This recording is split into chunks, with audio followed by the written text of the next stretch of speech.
Tout à fait. En fait, vous savez, quand j'ai pris rendez-vous, tout à l'heure, il y avait plusieurs petites consignes que j'ai dû valider. Tout ça est bien sûr personnalisable. Et en fait, vous pouvez vous rendre dans votre agenda ici, hop, dans les paramètres et ensuite dans informer le patient pour pouvoir en fait créer cette fameuse consigne ici. Hop, consigne, ajouter une consigne. Et là, en fait, vous allez pouvoir librement écrire le texte que vous souhaitez.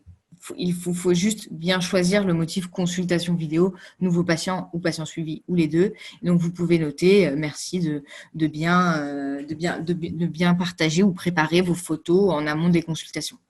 Donc ça, les patients devront vraiment le valider lors de la prise de rendez-vous.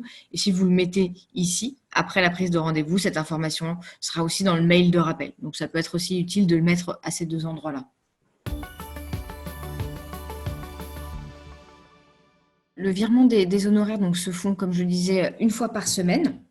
En fait, donc en chaque début de semaine, vous recevez tout l'argent que vous avez cumulé sur la semaine précédente. Voilà.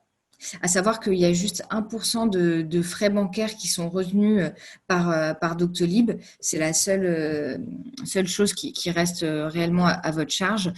Donc, c'est 1% des montants cumulés en téléconsultation. Oui, je serais d'avis docteur, vous me direz peut-être ce que vous faites, mais moi, je serais d'avis de vous conseiller de lui passer un petit coup de fil pour juste essayer de comprendre. Est-ce qu'il n'arrive pas à se connecter? Est-ce qu'il est en retard? Est-ce que vous pouvez lui donner un petit coup de main? Effectivement, moi, c'est ce que je fais.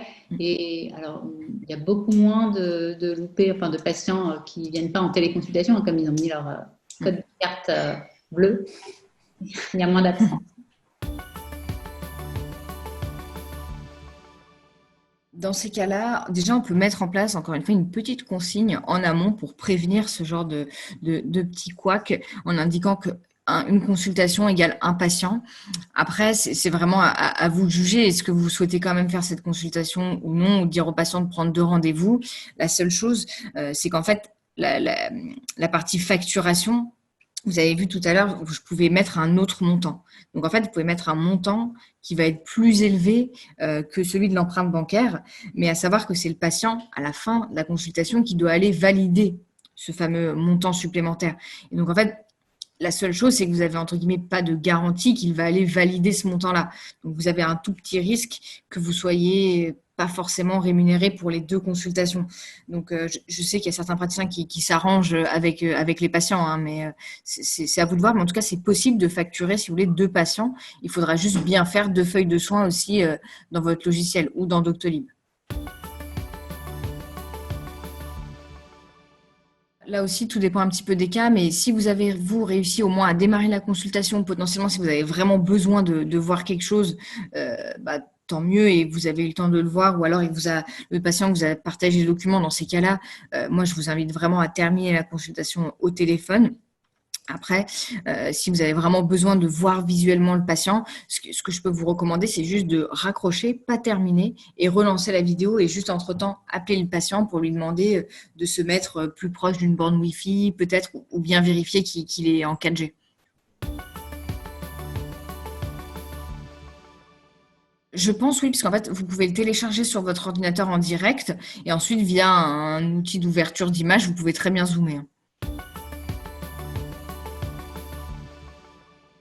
Ça, en fait, c'est quelque chose que vous pouvez, entre guillemets, décider. En fait, c'est une question que nous, on met automatiquement quand vous créez le motif nouveau patient. Mais si vous voulez l'ajouter au patient suivi ou alors l'enlever, c'est possible aussi.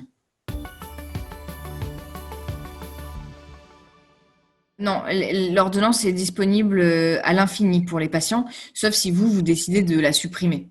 Elle est disponible 1 heure uniquement pour les pharmaciens, à qui le patient va envoyer l'ordonnance.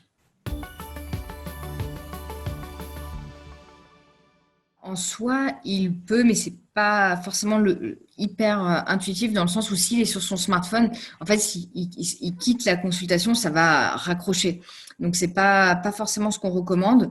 Potentiellement, par contre, s'il a un smartphone avec un ordinateur à côté, il peut se rendre sur Doctolib et aller mettre le document à ce moment-là. Mais s'il est uniquement sur smartphone, c'est simplement que il faut qu'il dise au praticien, bon attendez, je reviens.